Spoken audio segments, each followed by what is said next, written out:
Hai, halo, salam sehat, salam Indonesia.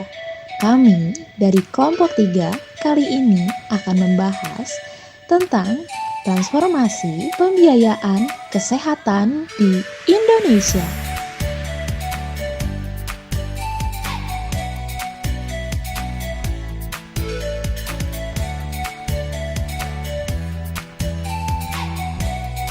Transformasi sistem kesehatan sesuai dengan visi Presiden Republik Indonesia Joko Widodo untuk mewujudkan masyarakat sehat, produktif, mandiri, dan berkualitas.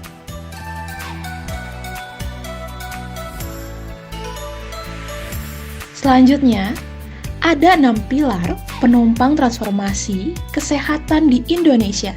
Yang pertama, ada transformasi layanan primer. Nah, transformasi layanan primer ini terdiri dari edukasi penduduk.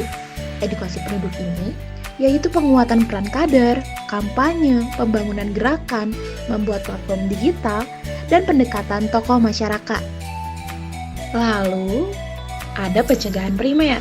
Nah, pencegahan primer ini yaitu penambahan imunisasi rutin menjadi 14 antigen dan perluasan cakupan di seluruh Indonesia. Vaksinasi untuk melindungi masyarakat.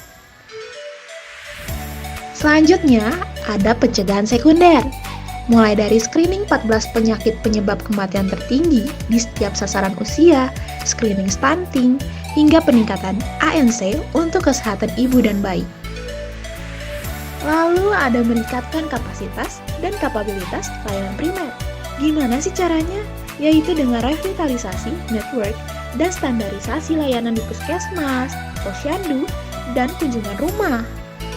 Kita masuk ke poin kedua dari 6 pilar penopang transformasi kesehatan di Indonesia. Di poin kedua ini, kita akan membahas tentang transformasi layanan rujukan. Kemenkes ingin meningkatkan akses dan mutu layanan sekunder dan tersier. Bagaimana sih caranya? Yaitu dengan pembangunan rumah sakit di kawasan timur, jejaring pengampunan 6 layanan unggulan, kemitraan dengan One Stop Healthcare Center. Poin ketiga, ada transformasi sistem ketahanan kesehatan. Yang pertama, dengan meningkatkan ketahanan sektor farmasi dan alat kesehatan dengan cara produksi dalam negeri 14 vaksin rutin, top 10 obat, top 10 alkes by volume by value yang sering digunakan oleh masyarakat Indonesia.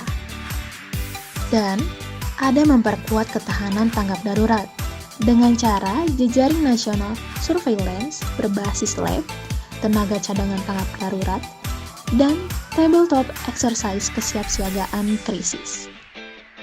Keempat, ada transformasi sistem pembiayaan kesehatan.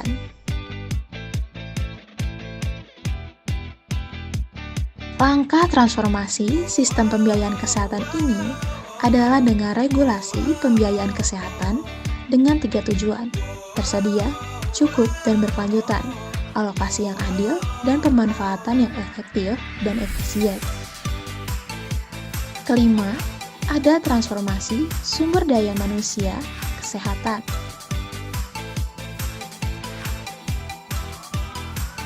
Langkah dari transformasi SDM kesehatan yaitu dengan penambahan kuota mahasiswa, beasiswa dalam dan luar negeri, serta kemudahan penyetaraan nakes luar negeri.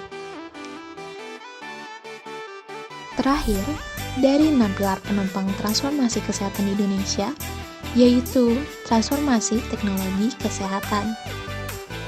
Transformasi teknologi kesehatan meliputi pengembangan dan pemanfaatan teknologi, digitalisasi, dan bioteknologi di sektor kesehatan. Transformasi sistem pembiayaan kesehatan. Pembiayaan kesehatan secara efektif dan berkelanjutan untuk mencegah penyakit dan menyediakan layanan kesehatan yang terjangkau. Pembiayaan kesehatan, jika tidak terkontrol, maka negara tidak akan bisa menahan semua.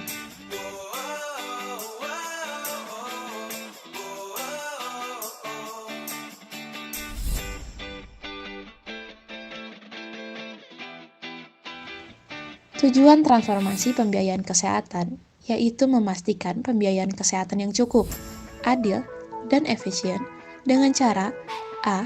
NHA National Health Account, B. HTA Health Assessment, C. Annual Review Tarif, D. Konsolidasi pembiayaan.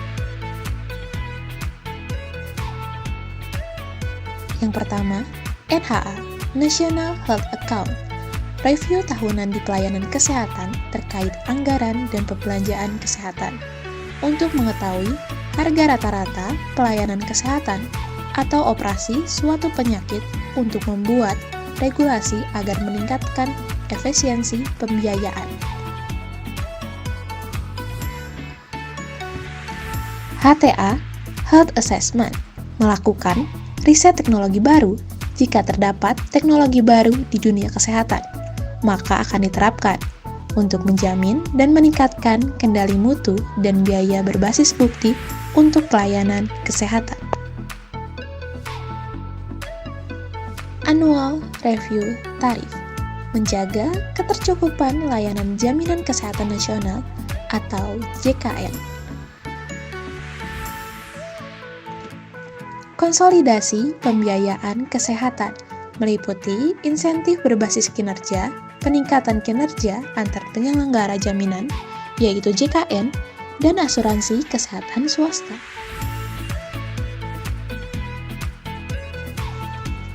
Insentif berbasis kinerja, yaitu melakukan pembiayaan kesehatan didorong untuk tindakan pelayanan preventif dan promotif sebesar 7,5% dari biaya operasional kesehatan. Lalu, review kapasitasi BPJS agar jasa pelayanan di tingkat fasilitas layanan kesehatan tingkat pertama agar dapat lebih efektif, efisien, dan berbasis kinerja.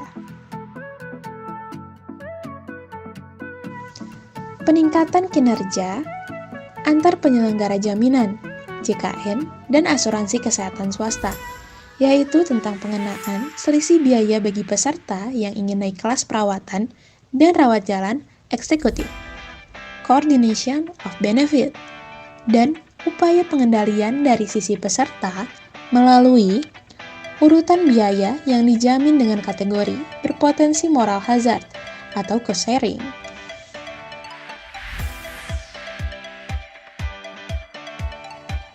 Sekian pembahasan dari kelompok 3. Terima kasih sudah melihat video ini sampai akhir.